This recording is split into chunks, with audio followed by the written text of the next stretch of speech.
Interestingly, however, the AHA experts do not make the same efforts at all to scrutinize the trials that do support their hypothesis. If I'm going to err, it's going to be with saturated fat, a natural substance that human beings have been living with and evolving with since the beginning of time. People listen to this, and they're acting like juveniles. They have this idea that they can't let go of, and damn it, I'm right. And I'm going to skew it to show that I'm right. But you know what? This isn't a game. They're not cheating at a game right now. All right? People's lives are at stake here, and people and industries are at stake here. Millions and millions of people's health are at stake here. They're telling people to get rid of what is seemingly natural to human beings, instead eating things that are not natural. That is not something we evolved. We don't know. But God, if we don't know, don't make those kind of huge recommendations like that. It's scary.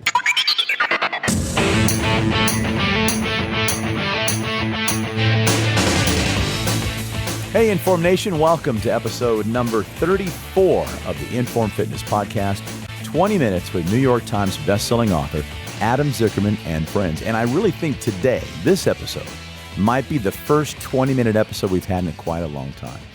And there are many reasons for that. One of them is the fact that Sheila Melody is actually off gallivanting around France as we speak, so she will not be joining us here in part of France. Yeah, she's such a windbag anyway. She just keeps on rambling and rambling and rambling. That's why we're going to over 45 minutes. I know, poor Sheila. She just keeps talking and she won't let us get a word in edgewise, right?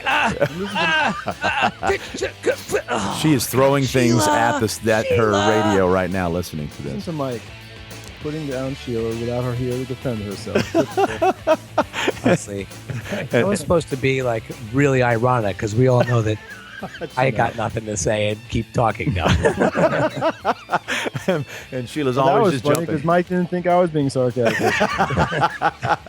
Well, of course, for those of you who are new to the podcast, the voices you my are wife hearing. always tells me. She always has to explain me. Well, I wasn't prepared to defend myself, so that's why I just sort of just did pivoted. You're hearing the voice of Mike Rogers, the general manager of InForm Fitness there at InForm Fitness there headquarters. There goes the 20 minutes. the real windbag of this podcast. Yeah, I just can't keep my mouth shut. Also, of course, the man you just heard is the founder of InForm Fitness, Adam Zuckerman. And Adam, a few episodes ago, we spent a lot of time talking about your ketogenic diet, that 90-day journey that you embarked upon right towards the beginning of 2017. And you had tremendous results with this new diet plan. And we've yet to see your blood work results. I'm assuming that's coming pretty soon. But the items that you mentioned the food that you were eating on this diet were some items that we've been told for decades to stay away from, saturated fats and such. And that is the title or the topic for today's podcast. Yes. So saturated fat has been vilified for the last 50 years and continues to this day to be vilified by the American Heart Association with a recent advisory they put out. Can't be more than a couple of weeks ago at this point. And I remember when it came out, Mike ran to me and said, Adam, did you see this?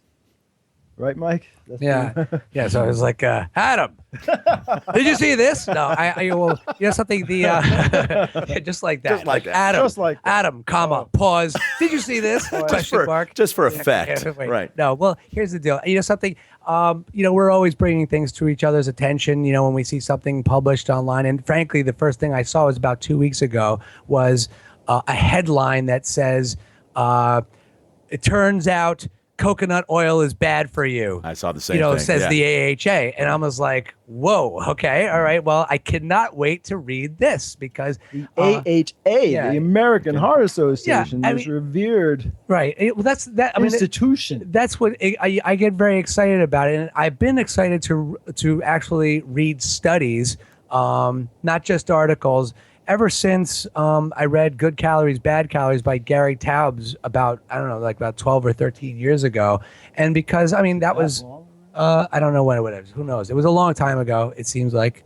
But anyway, it's, he wrote a fantastic book. And through the research in that book, which really was talking about this, it was talking about carbohydrates and fats and proteins and everything. But the thing is, through his research, you learn, and he brings attention to the idea of studies themselves that get published and the articles on the studies. And so ever since then, when we get access to an article that says carbs are good for you, or protein's bad for you, or fat is bad for you, or whatever, We want to see those studies. we want to actually read them, see what they're saying. And oftentimes we're finding that only 4 people were involved in this study, or that it was only observational research, or only 25,000 people were interviewed on paper and they sent it in through the mail or something like that. No follow-up and all this kind of so stuff. really, basically the scientific method wasn't really used. But the thing is, when the American Heart Association, a very reputable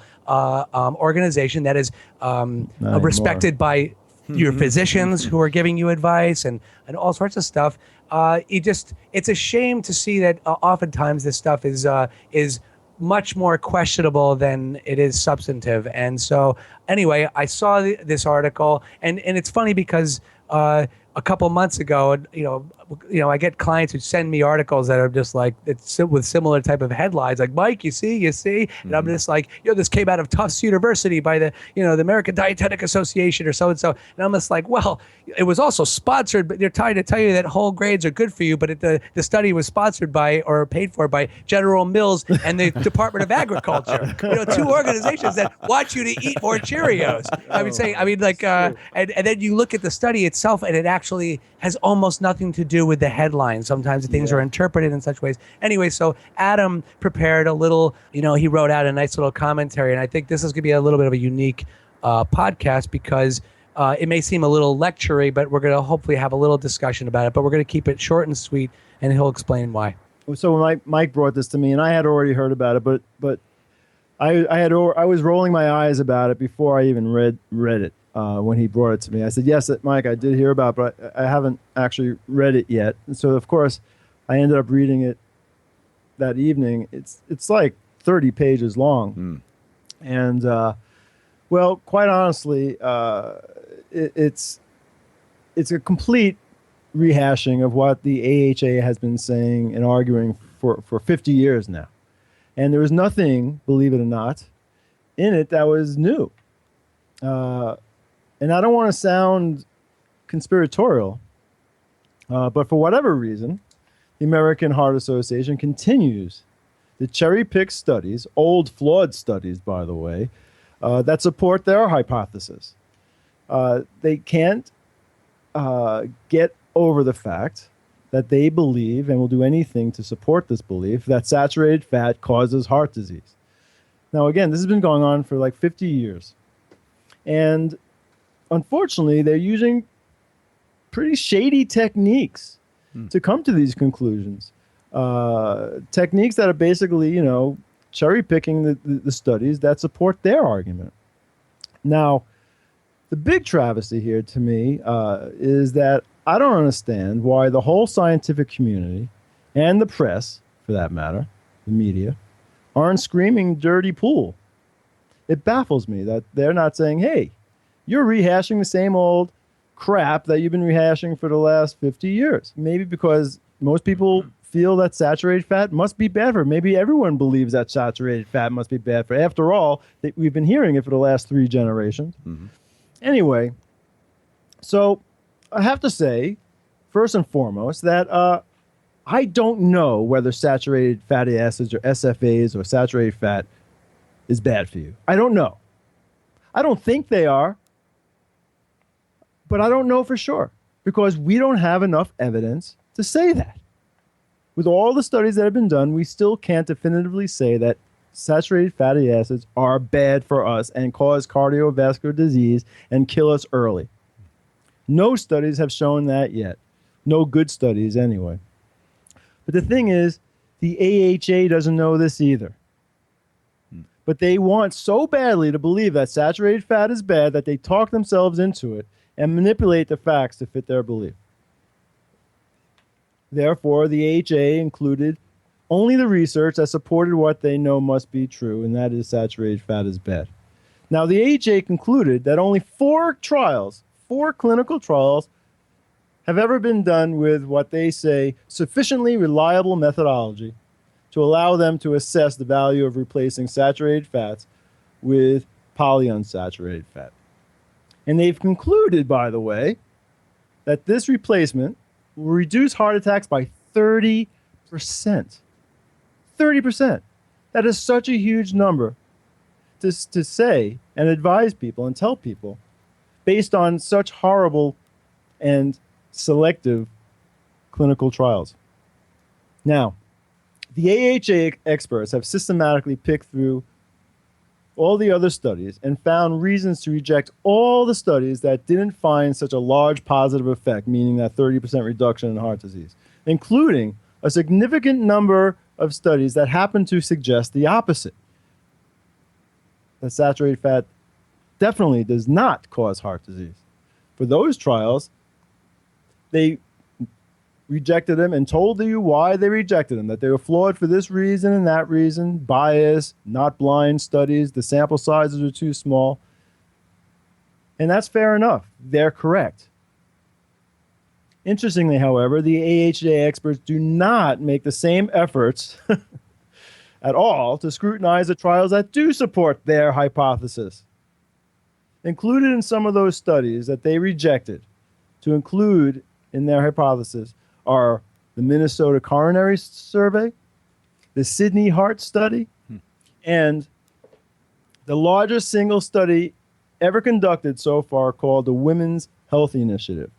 All rejected because they had flaws in their research. And by the way, these studies happen to all refute the hypothesis that saturated fat causes cardiovascular disease. Coincidence? I don't think so. Now, the measly four studies that they did use to support the hypothesis that saturated fat is bad are, first of all, old studies. They were all conducted in the 60s. One of them, for instance, is called the Oslo Diet Heart Study. So I did some digging about this Oslo Diet Heart Study, and lo and behold, Gary Taubes, who Mike just mentioned, did the digging for us. Gary is the author, like we said, of Good Calories, Bad Calories, and is pretty much the national face, maybe even the worldwide face, for pointing out how poorly these studies have all been done and how we have this worldwide bias against saturated fat. Anyway, what he found about the Oslo Diet Heart Study are the following. First of all the subjects of the Oslo Heart Study were at high risk of heart disease or had already had some kind of heart attack or episode. All right, so all the subjects had heart disease. The subjects were randomly put into two groups. Half of the patients ate a low saturated fat and high polyunsaturated fat diet with intensive counseling for years, continuous instruction and supervision. The control group ate whatever they were supposed to eat. This is a Norwegian diet back in the 60s with no counseling. No counseling. I repeat, no counseling. The control group got no counseling, but the high polyunsaturated fat and low saturated fat diets had intensive, their words, intensive counseling. It wasn't a blind study. All the physicians involved also knew whether their patients were assigned to either the intervention group or the control group. And the intervention group, by the way, it turns out, thank you to Gary Taubes uncovering this, the intervention group also ate half the amount of sugar of the control group. Half the amount of sugar. And by the way, the intervention group were eating less than 50 grams of sugar a day. That's practically a ketogenic diet, by the way, to have that low. Now, one group gets a healthy diet and intensive counseling for years. The other group gets nothing. In science, this is called performance bias. And you have to watch out for performance bias. And it's the equivalent of doing a drug trial without a placebo. It is literally an uncontrolled trial. Despite the randomization, It was an uncontrolled trial based on these facts. And we would never accept a trial like this for a drug. But we are for diet.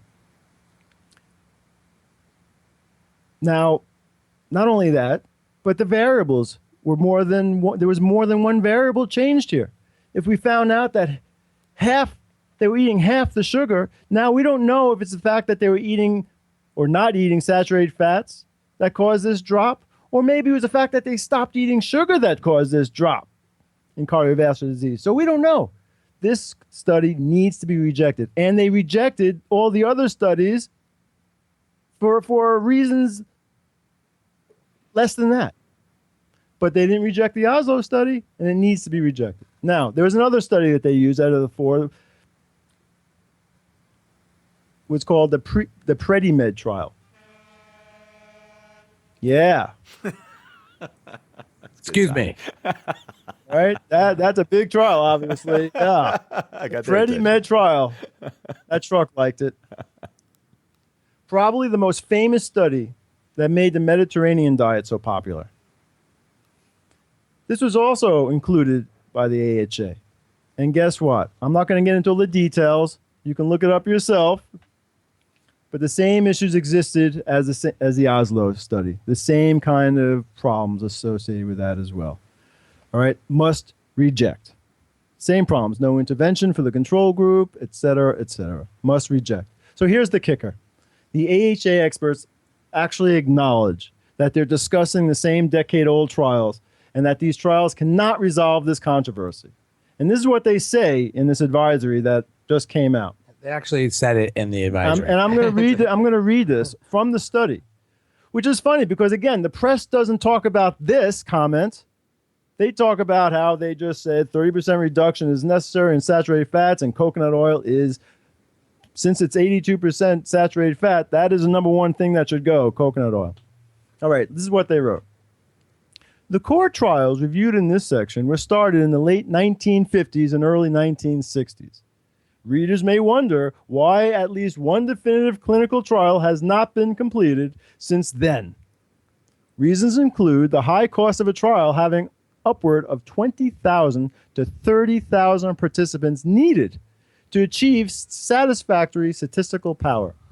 The feasibility of delivering the dietary intervention to such a large study population and technical difficulties in establishing food distribution centers necessary to maintain high adherence for at least 5 years, and declining CVD incidence rates caused by improved lifestyle and better medical treatment. These linked issues must be managed to obtain a definitive result. Remain the central considerations for dietary trials on cardiovascular disease, and indeed are the overarching reason why few of these trials have ever been done.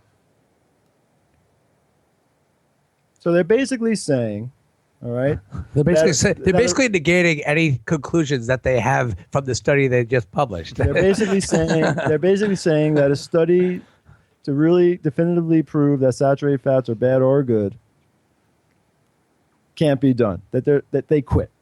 They quit. They are saying it can't be done.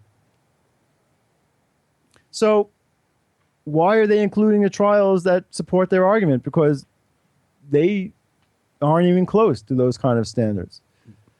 And of course, by the way, I talked about the Women's Health Initiative study that was rejected by them. That was rejected by them because they didn't have the numbers of participants. So that's why they rejected that. Really, it's probably because it didn't prove their point, their belief. Okay, one last point. If I'm going to err, it's going to be with saturated fat, a natural substance that human beings have been living with and evolving with since the beginning of time. The polyunsaturated oils, other than olive oil, of course, are man-made foreign objects, in essence, to our body. So before I subscribe to these weak AHA recommendations, I am going to need a lot more compelling evidence to accept a foreign object as healthier for me, as opposed to saturated fat, which is something that we've been eating as humans for our whole lives. So I'm not going to just jump ship now, especially since I had such great success personally with eating saturated fat. And that's true. I haven't had my blood work done, but you know, all signs say that I am actually in better shape right now than I was. I lost weight. My back problems went away. I'm definitely not as inflamed, basically. And again, this inflammation I'm talking about, it's because our bodies are fighting these foreign objects that they're not meant to eat. And I'm sorry. If you told me to choose between coconut oil and canola oil, I'm going coconut, baby. Yeah. Bring it on. Yeah, it makes it's very, in defense of what they're saying, what AHA is saying, it is very, very difficult to isolate variables over a statistical, a significant amount of statistically significant amount of people.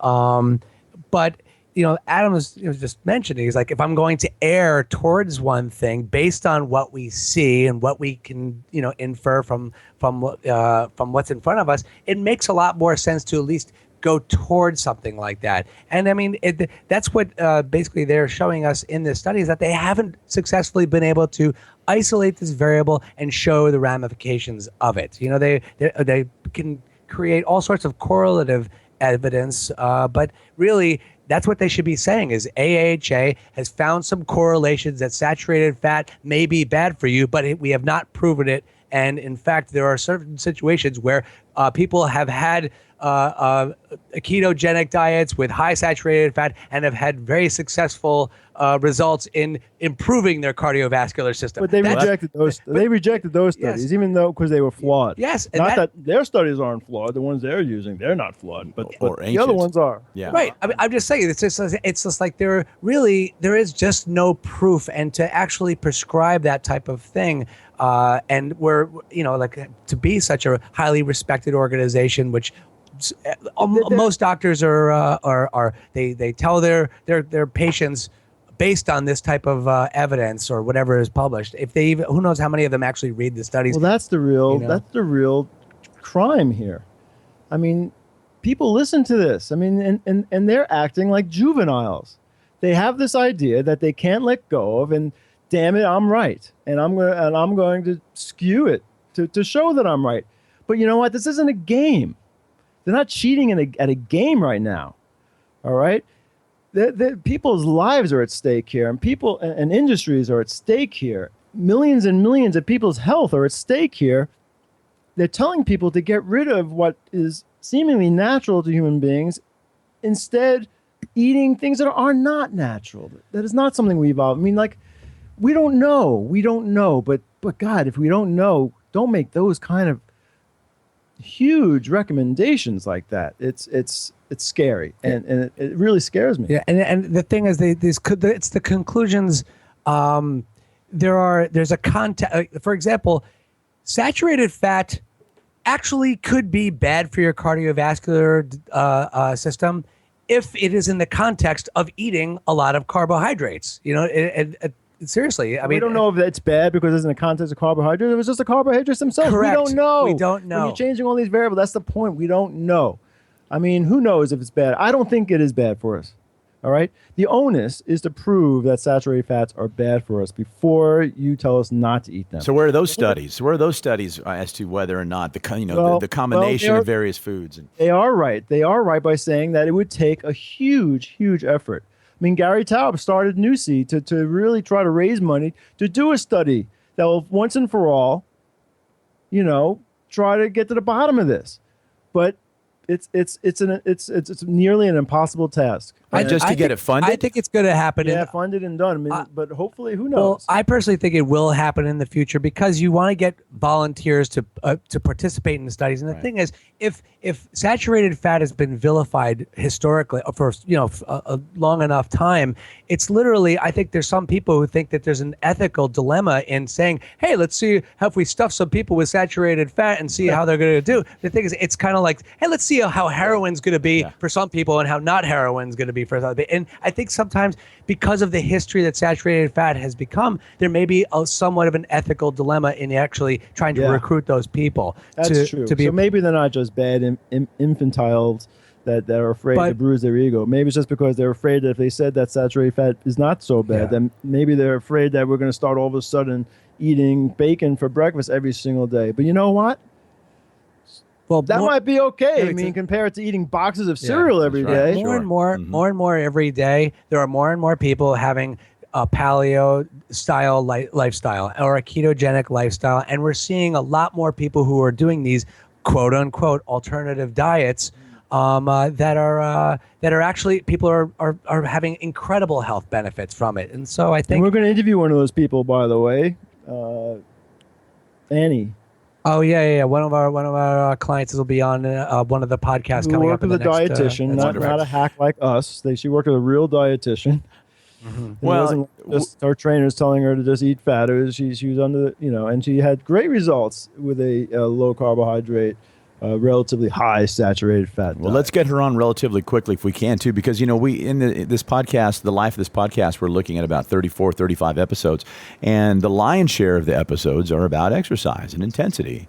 That's pillar 1. But, today we're talking about pillar 2 and nutrition. And so I think this is an area of your 3 pillars, Adam, with exercise, rest and recovery, and nutrition, one that we need to really spend a little bit more time on to help our audience really embrace Power of 10. It's great to hit all the pillars and everything, but for we want to have credibility for what we're trying to say. We don't make conclusive claims until we really know. Not like the AHA does. Exactly. And the thing is, and that's the thing is but it's great to see people who are doing some of these quote unquote alternative diets against what the American Heart Association has prescribed and have had incredible success with their fitness goals and their health goals as well. So, and Adams is another exhibit, and we're going to get the scientific results soon, I'm sure. But it's anyway. But I think this podcast is very, very important and we hope it just brings to attention